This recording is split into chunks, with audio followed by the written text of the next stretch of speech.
What is going on, everybody? Welcome back to the channel. Aftersound here, bringing you Splinterlands content every single day. We also stream right here in this channel every Tuesday, Thursday, and Sunday morning. So come by and say hello.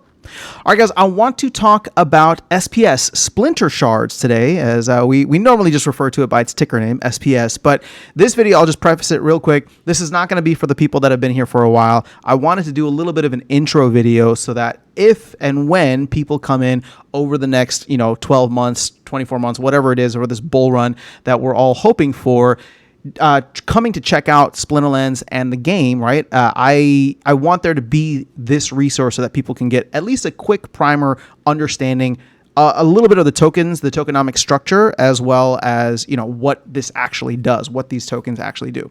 So if that's not for you, if you're a veteran of the game, I wish you well. Stick around for the next video. But for the new people coming in, welcome. Welcome to Splinterlands. So Splintershards are the primary and governance token for the game Splinterlands. And hopefully in the future, the ecosystem of Splinterlands, which actually includes also another game right now, Soulkeep, which is a tower defense game based in the same token structure. But let's put all that aside for a second. If you're new to the game, if you're new to the whole thing, SPS, that's the ticker. Splintershards is the name of the crypto. Or the token. We refer to it here as SPS. It's just a little bit easier. Now, the basics on this, right? And we'll start there. 3 billion tokens. There is a white paper floating around out there, but that thing is over 3 years old, and there have been a lot of changes simply due to the governance structure being added in or implemented, I believe, at the end of 2022. And so there have been a lot of changes to whatever the white paper was going to do in hopefully a good way, right? I think the community has taken a much more active approach in managing the distribution efforts. So 3 billion is the total amount that will ever be minted. Again, that could always change if people vote for something different, but hopefully that'll never happen. And if that does, for someone like me who's been in the game now for 3 years, that would be a huge red flag. But at this point in time, I think most of the large stakers understand the value of having a max supply and probably would never vote in favor of that. So you got 3 billion tokens. As of now, we are actually more than halfway with there's almost 1.5 billion that's in circulation, but you also have to include over 4%, which has been burned, right? So one of the main drivers for SPS is the fact that you can burn it for another token called DEC, Dark Energy Crystals. Now, Dark Energy Crystals serve as like the in-game currency. They are they're soft pegged to $1 right now. They're well below that, right? But what this does, for every 1,000 DEC, you can get, every 1,000 DEC should be roughly $1, right? Clearly, at this point in time, DEC is about 36% below peg, but the idea behind the pricing of everything in the game of Splinterlands is to use DEC and to therefore have almost this product-backed stablecoin. Now, obviously, it's not an actual stablecoin, but it's a product-backed in-game currency where when you're driving all this demand to DEC, it helps it to stay close to its 1,000 DEC per $1 peg, and therefore, if it ever drops below, it actually creates a bit of a discount for many of the products that the team is selling. Normally cards, but there's promo cards, titles, different things like that. But everything within the game is primarily priced in DEC, as that is the in-game currency. So where does SPS fit in? Well, you can burn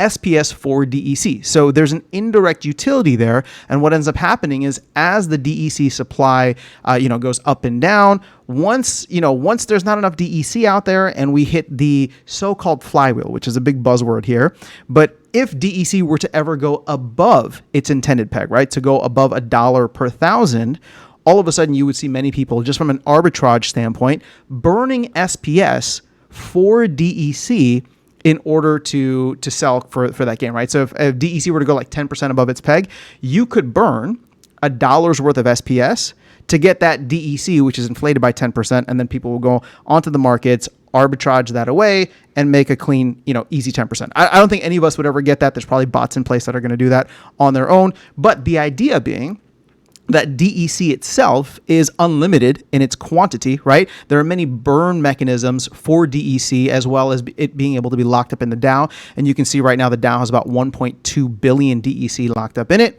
But overall, the idea is that, we sink DEC all over the place, right? You burn it for a lot of in-game items. You burn it for unlocking certain things. You burn it for if you play in wild format, for example, to just to be able to enter that. Any kind of guild buildings and upgrades, any kind of land buildings and upgrades, right? All that stuff burns DEC permanently. And so right now we have a total supply of DEC about 5.7, a little under 5.7 billion. But again, a lot of that includes what's sitting in the DAO, what's sitting in all the different liquidity pools around, what players are holding, what's on land, right? And land is going to be something that'll eat up probably, maybe over 7 billion worth of DEC when that is fully utilized. But the idea being that you get this indirect utility to SPS because we are burning a finite token, right? SPS for an infinite token, right? With DEC whenever the supply gets too low and the price gets too high. Now, obviously, we're coming out of a bear market here. It's been a rough go for Splinterlands the last couple of years, but we are turning things around. This has been, if you're new here and checking things out, maybe you heard of some of the marketing, maybe you've seen Matt, the CEO, speak, maybe you've seen some other, videos and influencers or whatever the case is. There's a lot of excitement, and I'm recording this just for context. I'm recording this in mid-August of 2024. So there's a lot of excitement for what is to come in terms of a lot of the promo cards, in terms of a lot of the mini set, a lot of the new features that the team is planning to work on. So if you're coming in at any point after, right, or when this stuff is being implemented, you'll probably see even more DEC syncs out there and available. So that is the basics behind SPS, right? Right now, you can see here, like I said, there's about 1.5 billion that's actually out in circulation, but that includes what's staked, what's in the DAO, and what is currently liquid. Now, what are the benefits of staking? Okay, so right now you can see of that 1.5 billion almost, right, you have 840 million that are staked, and then about 530 million that are considered liquid. The benefits of staking, it is literally the cornerstone, right? So in order for you to get all the benefits of actually holding and owning SPS, right? Because we talked about the indirect utility with DEC. Let's talk about the direct utility. The benefits for that is that it is required for you to own, or, and this is the cool part, you can rent SPS in order for you to earn anything in the game. Right. So whether that is earning SPS from battles, because that is the primary reward token as well, or earning glint, which is I don't even know what you would call it. That's like what we use for the reward shop, right? And I know there's a lot of stuff there. So if you're new and a lot of this is overwhelming, don't worry, you'll pick it up faster than I think you'd realize, because when I joined, we didn't have any of these resources. But glint is what you earn, which is, again, soulbound, but it allows you to go buy things in the shop. It allows you to open up chests, open up card draws, and add to your collection, right? These are all going to be soulbound reward cards. But the idea being that the more SPS you have staked, right, the higher the multiplier you have on your rewards, which translate to both glint as well as SPS. So you are making earnable, tradable token rewards every single game. And I've made videos on that before in terms of people earning $100 to $200 a month. And this is with SPS at like half a penny, right? Of which we're slowly starting to climb out of that hole now. So who knows where that could go. But that is the primary utility and the primary direct utility for SPS.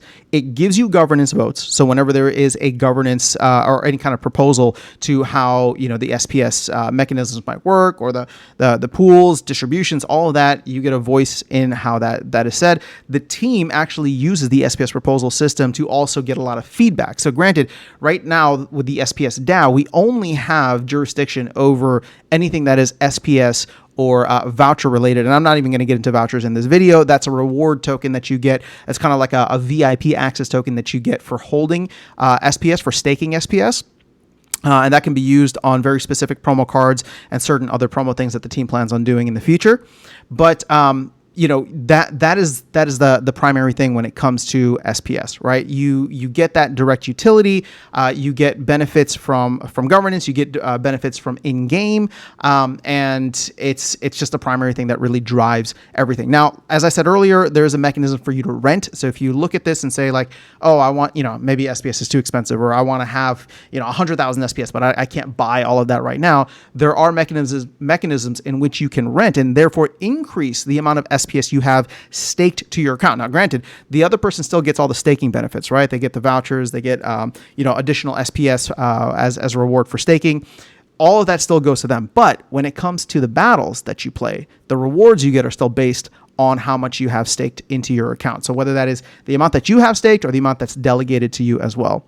So that is the basic primer. Hopefully this covered a lot, or if not most of it. I don't want to be too in depth, but if this video was helpful for you, please do let me know. If there's something that you want me to dig into a little bit more, I'm more than happy to.